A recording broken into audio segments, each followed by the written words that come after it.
지극히 높은 주님의 낮이 성소로 들어갑니다. 시편 20편 우리 1절부터 9절 제가 받들어 봉독해 올립니다. 환난 날에 여호와께서 내게 응답하시고 야곱의 하나님의 이름이 너를 높이 드시며 성소에서 너를 도와주시고 시온에서 너를 붙드시며 내 모든 소재를 기억하시며 내 번제를 받아주시기를 원하노라. 셀라. 내 마음의 소원대로 허락하시고 내 모든 계획을 이루어 주시기를 원하노라. 우리가 너의 승리로 말미암아 계가를 부르며 우리 하나님의 이름으로 우리의 깃발을 세우리니 여호와께서 내 모든 기도를 이루어 주시기를 원하노라. 여호와께서 자기에게 기름 부음 받은 자를 구원하시는 줄 이제 내가 아노니 그의 오른손에 구원하는 힘으로 그의 거룩한 하늘에서 그에게 응답하시리로다. 어떤 사람은 병거, 어떤 사람은 말을 의지하나 우리는 여호와 우리 하나님의 이름을 자랑하리로다. 그들은 비틀거리며 엎드려지고 우리는 일어나 바로 서도다. 여호와여 왕을 구원하소서. 우리가 부를 때에 우리에게 응답하소서. 아멘. 우리는 썸머 스페셜로 지난 7월 중에 시편의 짧은 몇 편을 가지고 계속해서 묵상해 오고 있는 중에 있습니다. 우리는 먼저 시편 8편을 묵상하면서 인간 존재의 가치, 하나님께서 우리를 어떻게 여겨주시는가, 하나님이 우리를 바라보시는 관점에서 우리의 존재 가치를 살펴보았고요.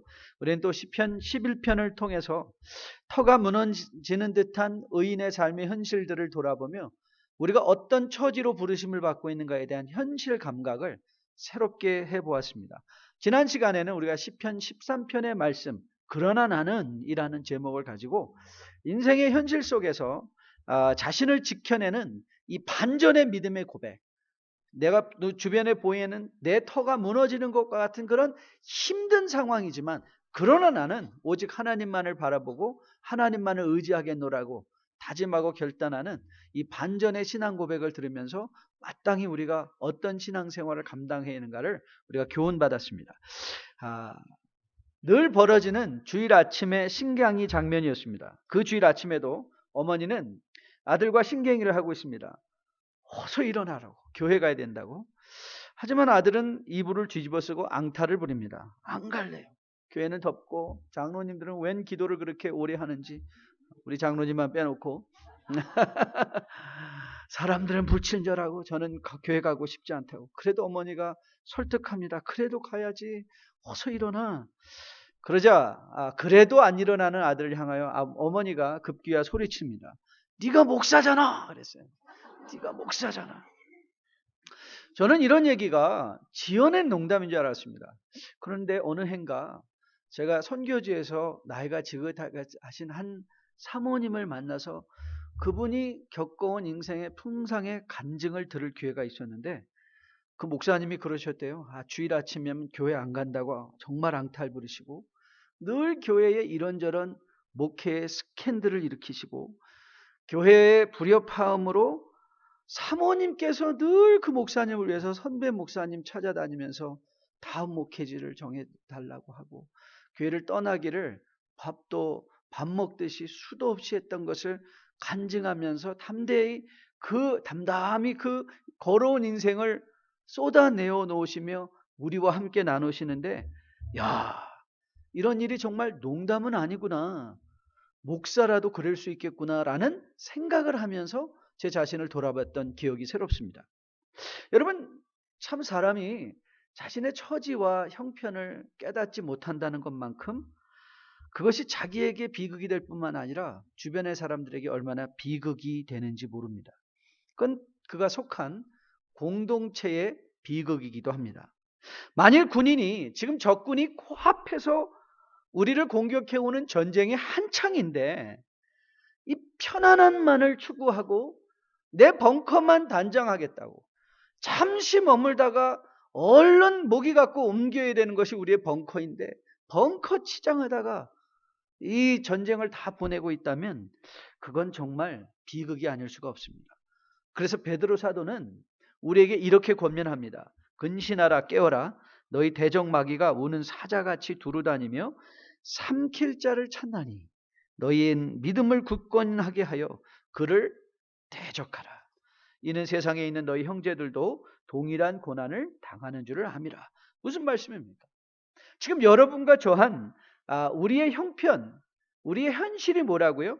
예, 마귀와의 전쟁, 영적 전쟁 속에 우리가 들어가 있다는 것입니다. 여러분, 우리가 시편 11편에서 보는 것처럼 의인의 터가 왜 무너집니까? 의인의 터. 우리가 아무런 세상에서 잘못한 것도 없고 그저 선한 의도를 갖고 살고자 함에도 불구하고 왜 우리는 실패를 경험하고 배신을 경험하고 또 사람들로부터 손가락질 받는 일들을 경험하게 됩니까? 영적 전쟁에 있기 때문에 그렇습니다. 우리를 그냥 내버려 두지 않는 이 마귀들은 우리의 삶에 늘 정말 미사일과 같은 공격으로 폭탄 터뜨린 일들을 서슴지 않는 현실 속에 우리가 살고 있기에 우리는 그런 일들을 경험할 수밖에 없습니다.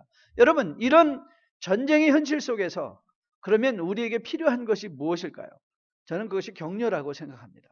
우리가 정말 사는 것도 힘든데 우리가 서로가 서로에게 격려하는 그런 공동체가 될 수 있기를 주님의 이름으로 축복드립니다. 바로 오늘 우리가 시편 20편, 오늘 시편 강론 7월달 마지막 한 달의 마지막 시편으로 묵상하려고 하는 것이 바로 그 시편 말씀입니다. 오늘 여러분 이 시편 20편은 사실 20편과 21편이 짝대어 불려지던 그런 시편이었습니다.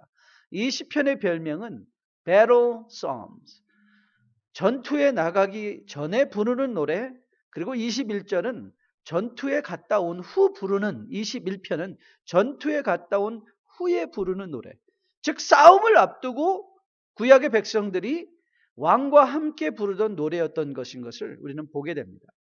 우리는 이 전쟁 앞에서 부르는 이 노래를 우리가 함께 묵상하면서 이제 오늘도 이 전을 나서면 여러분들이 이 친교실 안에서, 아니 여러분의 직장에서, 가정에서 이 영적 전쟁을 이제 만나게 될 터인데 그 전쟁을 어떻게 우리가 이겨내고 그 전쟁 안에서 우리 어떻게 마음을 지켜낼 수 있고 그 삶의 의미는 무엇인가를 우리가 함께 본문을 통해서 깊이 묵상해 보았으면 좋겠습니다.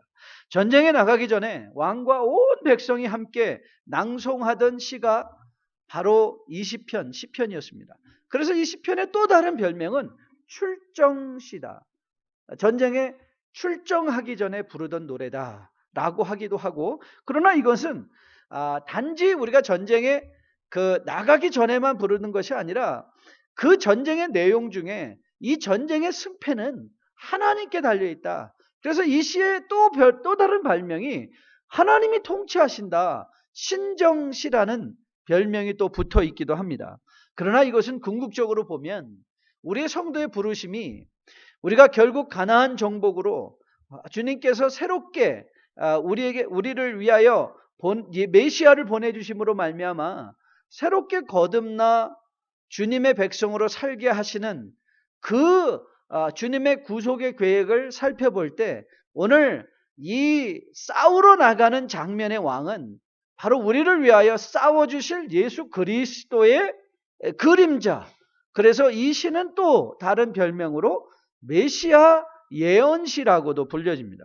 전쟁에 나가기 전에, 그리고 주님의 통치하심을, 그리고 우리에게 보내주실 메시아를 미리 우리로 하여금 바라보게 하는 그런 시편이 시편 20편이었던 것을 보게 됩니다. 자, 이 본문의 시편을 여러분이 잘 보시면 이제 화자가 어떻게 변하고 있는가를 한번 잘 보십시오. 여러분 1절부터 5절까지 보시면 왕을 대신해서 백성이 노래하는 장면의 말씀인 것을 보게 됩니다. 그렇죠? 그리고 6절부터 8절의 말씀을 여러분이 보시면 6절에서 갑자기 이 화자가 단수 대명사인 나로 바뀌는 것을 보게 됩니다. 이 부분은요, 아마도 학자들은 짐작하기를 이 노래는 백성과 왕이 화답하며 부르던 노래였는데 1절부터 5절까지 백성이 왕을 위하여 격려하며 싸움을 앞둔 왕의 마음을 위해서 기도를 올리면 바로 이 6절에서는 대제사장이 어떻게 그들의 기도가 반드시 응답될 것이라는 확신을 선포하는 장면이 바로 6절부터 8절의 말씀이고요. 그리고 다시 마지막 절에 가면 주어가 우리로 바뀌는 것을 보게 되죠. 9절 말씀을 보시면 9절에 뭐라고 나왔으며 여호와여 왕을 구원하소서 우리가 부를 때, 자, 이 우리라는 말이 다시 동작하면서 같이 백성들이 화답하며 제사장의 승리의 선포에 대해서 그들이 화답하며 왕을 격려하는 장면의 말씀을 우리가 보게 됩니다. 자, 우리가 이런 차원에서 보면 시편 20편의 흐르고 있는 전반적인 분위기는 서로가 서로를 전쟁을 앞두고 있는 상황 속에서 서로가 서로를 격려하고 있는 장면의 말씀인 것을 보게 됩니다. 그래서 우리는 이 시편의 가장 적용적 교훈으로 가장 먼저 여러분과 저는 격려가 필요한 가다, 격려가 필요한 존재라는 사실을 다시 한번 교훈받습니다. 여러분, 왜 왕에게, 아니 여러분과 저에게 왜 이런 격려가 필요하겠습니까? 여러분, 이 세상에 우리가 부르심을 받고 있는 싸움이 만만치 않은 싸움이기 때문에 그렇습니다. 만만치 않은 싸움.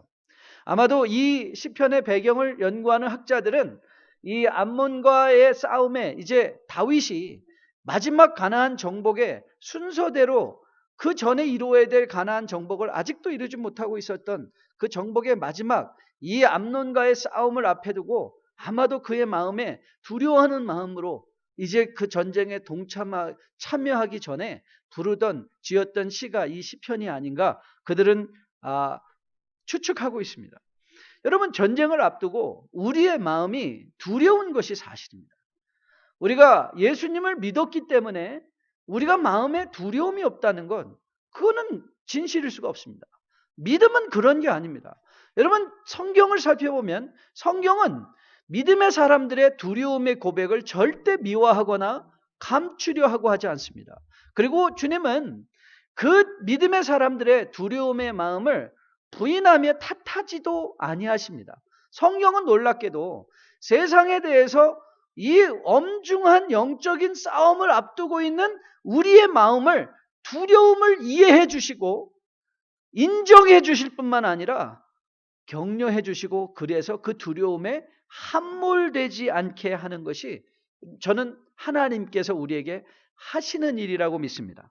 여러분, 여호수아 1장 7절을 보면 주님께서 여호수아에게, 이제 가나안 정복을 앞두고 있는 여호수아에게 이렇게 명령하셨습니다. 오직 강하고 극히 담대하여 나의 종 모세가 내게 명령한 그 율법을 다 지켜 행하고 우로나 좌로나 치우치지 말라. 그리하면 어디로 가든지 형통하겠다라고 말씀하셨습니다. 그런데 주님은요, 이 명령과 같은 너희는 가서 여호와 모세에게 명하여 정복하라, 그 땅을 다 정복하라 라고 멈추지 아니하십니다. 아니, 오히려 주님 하나님은 여호수아에게 이렇게 말씀하십니다. 잘 들어보십시오. 내가 내게 명령한 것이 아니냐? 강하고 담대하라. 두려워하지 말며 놀라지 말라. 내가 어디로 가든지 내 하나님 여호와가 너와 함께 하느니라 하시니라. 여러분, 한번 잘 생각해 보십시오. 왜 하나님은 여호와의 사자는 여호수아에게 반복해서 강하라, 담대하라, 두려워하지 말라, 내가 너와 함께 할 것이다, 놀라지 말라. 여러분, 이 말을 왜 해주고 있었으리라고 생각하십니까? 여호수아가 두려워하고 있었고 여호수아가 놀라고 있었고 여호수아가 무서워하고 있었기 때문 아니겠습니까? 너는 왜 무서워하느냐? 너는 왜 의심하느냐? 왜 너는 절망하느냐? 하지 아니하고 무서워하지 말라, 놀라지 말라, 두려워하지 말라. 그러면서 무슨 약속을 해주십니까? 내가 어디를 가든지 너와 함께 해주시겠다. 이것이 성경의 격려입니다. 여러분, 영적인 전쟁을 앞에 두고 우리는 우리 스스로의 마음을 격려하는 법을 좀 배우셔야 됩니다.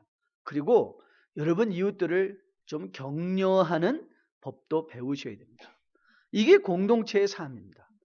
일단은 여러분 스스로 자기의 마음을 추스리며 오늘 이 시편 20편, 이 배틀송, 이 전쟁 중에 부르는 노래들 여러분이 정말 아침마다 묵상하시면서 여러분을 격려하셔야 됩니다. 그렇지, 내가 오늘도 두려워할 수 있지. 그렇지, 내가 오늘도 놀랄 수 있지. 그렇지, 반복되는 사람들과의 관계 속에서 내가 마음이 흔들릴 수가 있지. 그러나 주님이 나와 함께 하시지. 이 격려를 하셔야 돼요. 그리고 여러분들의 이웃에게도 이 격려를 하셔야만 합니다. 여러분 놀랍게도 시편을 보면요. 시편의 곳곳에서 시인이 다른 사람에게 말하지 않고 자기 자신에게 말하는 장면의 말씀들을 많이 보게 됩니다. 대표적으로 한 구절만 소개해 드릴까요? 시편 42편 5절을 보면 시인이 이렇게 스스로의 심령에게 고백합니다. 내 영혼아, 내가 어찌하여 낙심하며 어찌하여 내 속에서 불안해하는가? 너는 하나님께 소망을 두라. 그가 나타나 도우심으로 말미암아 내가 여전히 찬송하리로다. 여러분 자기 자신에게 격려하고 있는 시인의 이 음성을 들어보십시오. 오늘 다윗은 하나님이야말로 우리를 도우시고 우리를 붙드시며 우리의 예배를 기억하시고 우리의 희생을 받아주시는 하나님이신 것을 스스로에게 선포하며 마음에 격려 삼고 있습니다. 여러분 5절인데요. 자, 5절 우리 같이 한 목소리로 받들어 봉독해 올려보도록 하겠습니다. 5절 같이 읽습니다. 우리가 너의 승리로 말미암아 괴가를 부르며 우리 하나님의 이름으로 우리의 깃발을 세우리니 여호와께서 내 모든 기도를 이루어 주시기를 원하노라. 내 마음에 있는 모든 기도를 이루어 주시기를 원하노라. 저는 여러분이 성령의 역사하심으로 이 음성이 여러분의 심령에 들려지는 음성으로 듣고 돌아가는, 그래서 마음에 격려받고 돌아갈 수 있는 여러분과 저 될 수 있기를 주님의 이름으로 축복드립니다. 여러분 믿음을 가졌기 때문에 맨날 기쁘고 맨날 감사하고 맨날 즐거운 일만 생기는 것이 성도의 현실이 아닙니다. 그런 현실을 가지고 계셨다면 여러분 얼른 그 환상을 내려놓으십시오. 여러분 믿음을 가지고도 자칫 마음줄 놓아버리면 세상의 공격 앞에 우리 마음이 무너져 내릴 수 있습니다. 절망할 수 있습니다. 싸워보지도 않고 자멸해버릴 수 있습니다. 저는 여러분과 저가 오늘 이 마음에, 오늘 이 시인의 권면을 오늘 마음에 다시 담아갈 수 있기를 주님의 이름으로 축복드립니다. 자, 우리 1절부터 3절까지 우리 한번 같이 여러분의 심령에 선포하는 마음으로 한번 같이 봉독해 보십시다. 같이 읽습니다. 시작. 환난 날에 여호와께서 내게 응답하시고 야곱의 하나님의 이름이 너를 높이 드시며 성소에서 너를 도와주시고 시온에서 너를 붙드시며 내 모든 소재를 기억하시며 내 번제를 받아주시기를 원하노라. 여러분이 이 시편을 한번 묵상하시면서 너라는데 여러분의 이름을 한번 넣어서 읽어보세요. 하나님께 여러분이 주시는 이 격려의 말씀을 여러분들의 마음에 듣고 이 하나님과 함께 우리 앞에 놓여진 영적 싸움을 넉넉히 잘 감당해내는 여러분과 저 될 수 있기를 주님의 이름으로 축복드립니다. 여러분 우리에게는 격려가 필요할 뿐만 아니라 우리에게는 또한 확신이 필요합니다. confidence. 확신이 필요해요. 우리 지난 금요일에 시편 86편을 보면서 우리가 이 성도의 종말론적인 삶의 자세로서 성도가 가져야 되는 자신감에 대해서 살펴보았습니다. 오늘 이 본문에도 그 자신감을 우리에게 교훈하고 있습니다. 자, 6절 말씀 다시 보실까요? 6절입니다. 여호와께서 자기에게 기름 부음 받은 자를 구원하시는 줄을 이제 내가 알았다. 그 오른손에 구원하는 힘으로 그의 거룩한 하늘에서 누구에게? 하나님의 기름 부음 받은 자에게 응답하시겠다. 여러분, 이 기름 부음 받은 자는 누구였겠습니까? 물론 다윗이죠. 그가 하나님의 기름 부음 받은 자 아니겠습니까?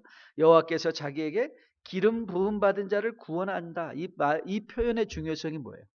전쟁의 승패는 누구에게 달려있다? 하나님께 달려있다. 우리의 능력에 달려있는 것이 아니라 그의 오른손의 강력한 힘으로 이 성도들을 구원해 주시는 것, 그것이 바로 하나님이시다를 고백하고 있습니다. 여러분, 오늘 다윗의 자신감의 근본이 무엇이었습니까? 다윗의 자신감의 근본은 그가 쌓아놓은 많은 무기들이 아니었습니다. 그의 건강이 아니었습니다. 군인들이 아니었습니다. 무기가 아니었습니다.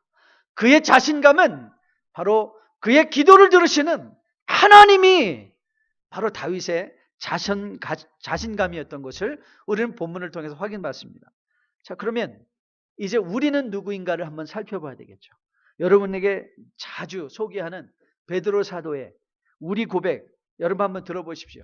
베드로전서 2장 9절로 10절 말씀인데요. 그러나 너희는 택하신 족속이요 왕같은 제사장들이요 거룩한 나라요 그의 소유가 된 백성이니 이제 이는 너희를 어두운 데서 불러내어 그의 기이한 밑에 들어가게 하신 이의 아름다운 덕을 선포하게 하려 하심이라. 너희가 전에는 백성이 아니더니 이제는 하나님의 백성이요 전에는 국류를 받지 못하였더니 이제는 국류를 얻은 자다. 여러분, 바로 여러분과 저가 하나님께서 기름 부어 세워주신 왕같은 제사장이십니다. 믿으십니까? 바로 여러분과 저가 우리가 구원받은, 우리가 기름 부음 받은 하나님의 백성이요 하나님의 왕들인 거예요. 하나님이 우리를 이 땅을 향하여 왕같은 제사장으로 삼으시고 이 영적 전쟁에 우리로 하여금 선두에 서게 하신 하나님, 뒤에 쫓아가는 자들이 아니라 선두에 서게 하신 하나님, 바로 여러분이 오늘 다윗이 말하고 있는 기름 부음 받은 자들인 것으로 믿습니다.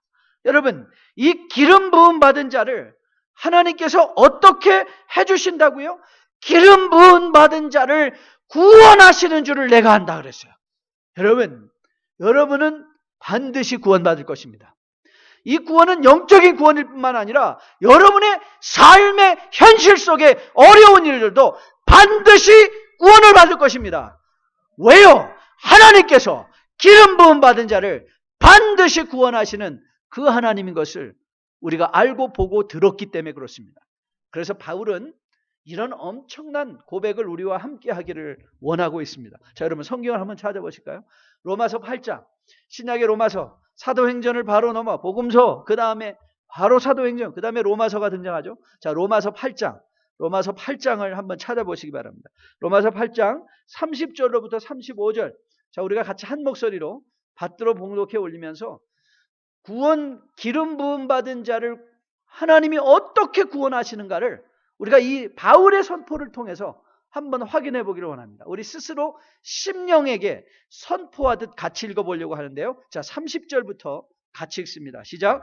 또 미리 정하신 그들을 부르시고 부르신 그들을 또한 의롭다 하시고 의롭다 하신 그들을 또한 영화롭게 하셨느니라. 그런즉 이 일에 대하여 우리가 무슨 말 하리요? 만일 하나님이 우리를 위하시면 누가 우리를 대적하리요? 자기 아들을 아끼지 아니하시고 우리 모든 사람을 위하여 내주신 이가 어찌 그 아들과 함께 모든 것을 우리에게 주시지 아니하겠느냐? 누가 능히 하나님께 택하신 자들을 고발하리요? 의롭다 하신 이는 하나님이시니 누가 정죄하리요?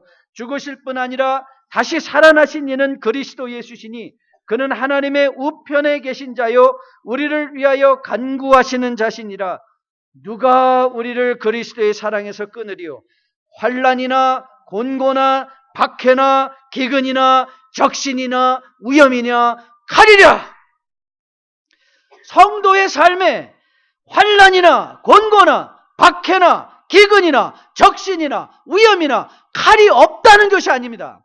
이런 일들이 있습니다. 여러분의 인생 속에 이런 일을 막 닥들이게 되어 있습니다. 하지만 우리가 그런 일 가운데 함몰되지 않을 이유가 어디 있습니까? 기름 부음 받은 자를 구원하시는 그 하나님, 아들을 아끼지 아니하시고 그 아들을 십자가에 달려 죽기까지 우리를 사랑하신 그 하나님의 사랑이 여러분을 구원하시고 우리 모두를 구원해 주실 것으로 믿습니다. 저는 오늘 이 아침에 바로 이 하나님이 여러분의 인생에 자신감 될 수 있기를 주님의 이름으로 축복드립니다. 모아놓은 물질이 자신감이 아니라, 여러분의 건강한 몸이 자신감이 아니라 이 하나님이 여러분의 인생에 자신감 될 수 있기를 주님의 이름으로 축복드립니다. 여러분, 성경이 말하는 구원의 확신이 무엇인지 여러분 이제는 잘 아시죠? 뉴라이프에 속한 백성이면 이거는 정말 여러분 꼭 기억하셔야 됩니다. 구원의 확신은 내가 어떻게 하나님을 꽉 잡고 있는가가 구원의 확신이 아닙니다. 내가 얼마나 흔들리지 않는가가 구원의 확신이 아닙니다.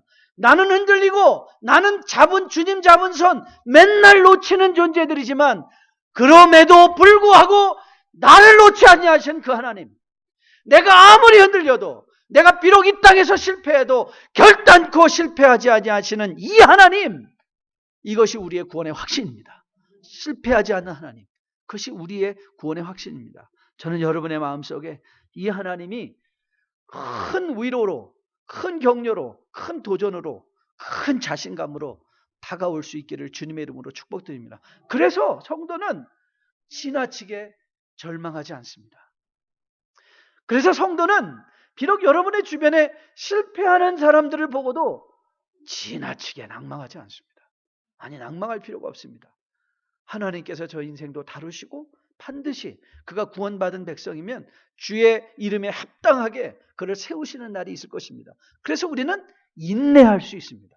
이 하나님을 아는 사람, 우리를 구원하는 하나님을 아는 사람은 인내할 수 있고 하나님의 역사하실 때까지 기다릴 수 있습니다. 저는 이 자신감이 여러분 안에 있어 늘 여유롭게 주변의 사람들을 살펴보시고 여러분들의 인생을 살펴보시는 가운데 인내하심으로 주님 다시 오시는 날까지 믿음의 복된 생활 잘 감당하시는 여러분들 되시기를 주님의 이름으로 축복드립니다. 그렇습니다. 격려가 필요합니다. 확신이 필요합니다. 그러면 마지막에 더 필요한 것은 이제 결단입니다. 결단하셔야 됩니다. 여러분 7절로 9절의 말씀을 다시 한번 볼까요? 우리 본문의 7절부터 9절까지 같이 한번 읽어보겠습니다. 시작. 어떤 사람은 병거, 어떤 사람은 말을 의지하나 우리는 여호와 우리 하나님의 이름을 자랑하리로다. 그들은 비틀거리며 엎드려지고 우리는 일어나 바로 서도다. 여호와 왕을 구원하소서. 우리가 부를 때에 우리에게 응답하소서.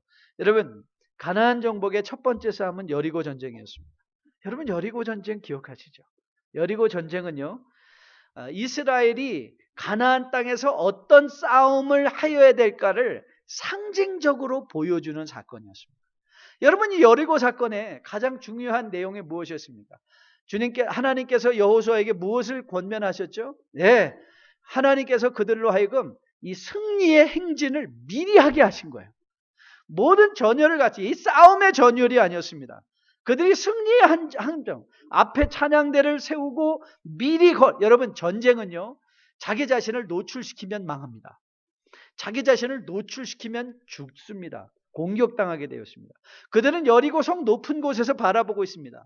고지를 점령한 자가 전쟁에 이길 확률이 70%라고 합니다. 그래서 고지를 점령하라는 거예요. 높은 곳에서 낮은 곳. 그런데 높은 곳에서 여리고 백성들이, 여리고 군인들이 이스라엘을 보았더니 그들은 어디에 숨어 있을까 정탐하고 보고 있었는데, 아니 웬걸 숨기는, 자기 자신을 다 노출시키는 거예요.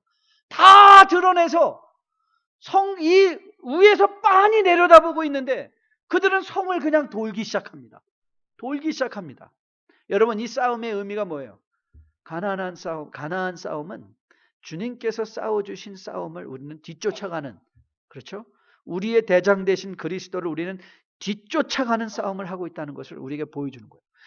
이 그리스도께서는 이미 십자가 부활에 놀라운 영광으로 하늘로 승천하여 하늘의 우편에 앉아 계시고, 그 우편에 앉아 계시면서 바울을 통해서 우리에게 뭘 약속하셨죠? 이미 우리는 하늘에 예수님과 함께 앉아 있는 자. 그래서 우리가 비록 이 세상에 있지만 우리는 누구와 함께 있는 거예요? 예수와 함께 있는 자라는 것을 우리에게 보여주고 있어요. 그럼 우리의 필요한 결단이 뭐예요? 네, 나가서 싸워야죠. 나가야죠. 승리의 전쟁을 선포하러 나가야죠.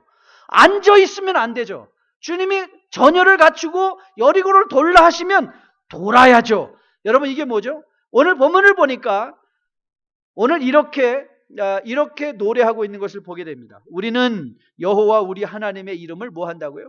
자랑한대요. 여러분, 여호와 하나님의 이름은 언제 자랑해야 돼요? 이기고 난 후에 하는 거 아니에요? 야, 내가 싸워봤더니 이겼더라, 우리 하나님. 그런데 이들은 언제? 이건 무슨 시라고 그랬어요? 출정시예요. 출정시. 이들은 나가기 전에 이미 뭘 자랑하고 있어요? 여호와의 이름을 자랑해요. 왜 여호와의 이름을 자랑하죠? 우리를 구원해 주실 하나님이시니까. 여러분, 이게 뭐예요? 저는 이것이 행동하는 신앙이라고 믿습니다. 행동하는 신앙이에요. 그러면 우리는 이런 질문을 던져야 되죠. 우리는 어떻게 이런 행동하는 신앙을 가질 수 있을까? 여러분, 기억하십니까?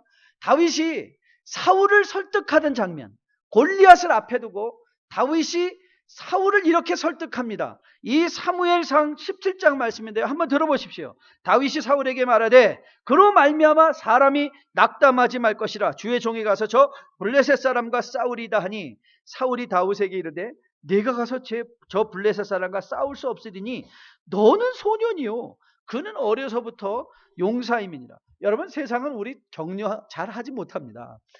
나가서 싸운다는데 격려는커녕 사울이 다윗을 보고 너 못 싸운다, 너 싸울 수 없다, 그는 용사고 너는 소년이다, 오히려 그의 마음을 꺾습니다. 그러나 다윗은 거기서 좌절하지 않습니다. 그가 이렇게 말합니다. 다윗이 사울에게 말하되 주의 종이 아버지의 양을 지킬 때에 사자나 곰이 와서 양떼에서 새끼를 물어가면 내가 따라가서 그것을 치고 그 입에서 새끼를 건져내었고 그것이 일어나 나를 해하고자 하면 내가 그 수염을 잡고 그것을 쳐 죽였나이다. 주의 종이 사자와 곰도 쳤은즉 살아계시는 하나님의 군대를 모욕한 이 할례받지 않은 블레셋 사람이니까 그가 그 짐승의 하나와 같이 되리이다. 여러분, 이스라엘에는 수도 없이 많은 목동이 있었습니다. 수도 없이 많은 목동들이 자기의 양들을 사자나 곰에게서 지켜내지 않았겠습니까? 지켜냈을 것입니다. 수도 없이 많은 사람이 목동은 자기 양을 지키는 것입니다. 이리로부터도 지켜냈을 것이고요, 늑대로부터도 지켜냈을 것이고 사자로부터도 어떻게든지 지켜냈을 것입니다. 자기 양을 지켜내는 것이 목자거든요. 그런데 여러분, 모든 목자와 다윗의 차이가 있습니다. 그게 뭔지 아세요? 그들은 매일에서 자기들이 경험했던 작은 승리가 하나님의 은혜인 줄을 몰랐어요. 자기 힘으로, 그러니까 조그만 승리는 자기가 한 줄 알아요.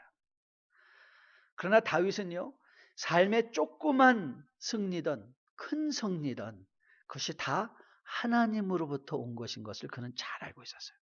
그러니까 작은 일을 잘하면 이거 큰 일도 문제없다, 이걸로 되는 거예요. 여러분 지금까지 오시기까지 하나님의 은혜가 얼마나 충만합니까? 하나님이 지켜주지 않으셨습니까? 오늘 이 자리에 앉아서 예배드린 여러분들 인생의 굽이 돌아오지 아니하셨습니까? 근데 그때 하나님께서 지켜주시지 않으셨습니까? 지켜줬으니까 여기 앉아있죠. 그런데 그것이 하나님의 도우심인 것을 알고 여러분 이제 삶의 믿음의 결단들을 하셨습니까? 여러분, 우리가 교회에서 작은 섬김을 하는 이유가 어딘지 아십니까? 이런 작은 섬김을 통해서 우리는 이런 행동하는 신앙을 통해서 삶에 어떤 큰일이 다가온다 할지라도 하나님이 나와 함께 하시는 하나님인 것을 확인받는 것입니다. 그래서 여러분이 신앙생활에 엔게이지 되어 있어야 됩니다. 오늘 칼럼에서 실은 것처럼 감사라는 것은 마음에 느낀 것을 살해할 사자는 말씀 언면에 쏠자사가 서 있다고 그랬어요. 마음에 느낀 것을 말에 실어 하나님께 쏘아보내는 것이 감사입니다. 감사합니다. 여러분, 감사는 마음속에 웅얼거리는 게 아닙니다. 표현되는 것이죠. 하나님 앞에 표현되어지는 감사. 하나님, 이 작은 삶의 승리를 오늘 하루도 여러분의 하루를 마감하며 오늘도 나를 지켜주시는 하나님이 내가 내일 어떤 일을 당하든지 간에 하나님이 지켜줄 것으로 믿습니다. 그래서 나는 여호와의 이름을 자랑합니다. 저는 여러분이 이런 행동하는 신앙으로 삶의 매일의 현장이 하나님과 함께하는 삶의 현장인 것을 기억하며 믿음으로 동참하시는 여러분과 저 될 수 있기를 주님의 이름으로 축복드립니다. 여러분, 우리가 마지막으로 본문에서 주의 깊게 살펴볼 표현이 하나 있습니다. 자, 2절 3절인데요. 이 중요한 말씀이니까 같이 한번 읽어보겠습니다. 자, 2절 3절 같이 읽습니다. 시작. 성소에서 너를 도와주시고 시온에서 너를 붙드시며 내 모든 소재를 기억하시며 내 번제를 받아주시기를 원하노라. 자, 우리는 이것이 전쟁시라는 것을 우리는 이미 보았습니다. 그렇죠? 그러면 오늘 본문이 좀 흥미있지 않습니까? 오늘 본문은 오히려 이렇게 노래되어야 더 격려가 되지 않겠습니까? 전쟁에서 너를 도와주시고 전쟁터에서 너를 붙드시며 모든 싸움을 기억하시고 그 싸움의 승리를 주시겠다. 이게 더 적절하지 않습니까? 지금 싸움으로 나가는 사람입니다. 그런데 싸움으로 나가는 사람들에게, 싸우러 나갈 사람에게 무엇을 권면하고 있습니까? 하나님께서 성소에서 너를 도와주신다. 하나님께서 소재를 기억하신대요. 번제를 받아주신대요. 여러분 이게 무슨 뜻입니까? 여러분, 여러분의 인생에 예배가 왜 중요한 줄 아십니까? 여러분이 예배에서 승리하면 그게 세상의 전쟁의 승리이기 때문에 그렇습니다. 이게 예배의 승리인 거예요. 그래서 주님은 여러분을 주일의 첫날에 예배로 부르시는 거예요. 그래서 여러분이 예배에서 실패하면, 예배가 무너지면 인생의 모든 것이 무너지는 거예요. 그런데 예배가 살아나면 인생의 모든 것이 살아날 수 있는 것으로 믿습니다. 전쟁에 앞서 나가고 있는 이스라엘 백성들이 예배를 노래하고 있습니다. 하나님 오늘 성소에서 하나님의 은혜를 받고 내가 이 싸움 이미 이긴 것으로 믿습니다. 저는 이길 것을 선포하며 이 자리를 나가는 것입니다. 저는 여러분들이 매일 배설되어지는 여러분의 개인의 예배, 그리고 공적인 이 공동의 예배, 저는 여러분들이 이 예배를 마음에 기억하며 우리 뉴라이프에 속한 백성들은 예배에 승리하는 백성들 될 수 있기를 주님의 이름으로 축복드립니다. 그래서 우리가 부르심을 받고 있는 이 전쟁, 이 싸움에서 승리를 선포하며 이미 우리를 위하여 아들을 보내어 십자가에 달려 죽게 하시고 그를 부활하셔서 우리로 하여금 이미 하나님의 우편에 앉아 계신 왕 같은 제사장 삼아주신 이 하나님이 여러분의 인생에 자신감이 되어서 더욱더 예배에 승리하며 하나님 앞에 나가서기를 힘쓰는 가운데 여러분의 삶에 당면한 영적 전쟁도 넉넉히 승리하며 이겨낼 수 있는 주의 백성들로 온전히 세워줄 수 있기를 주님의 이름으로 축복드립니다. 신고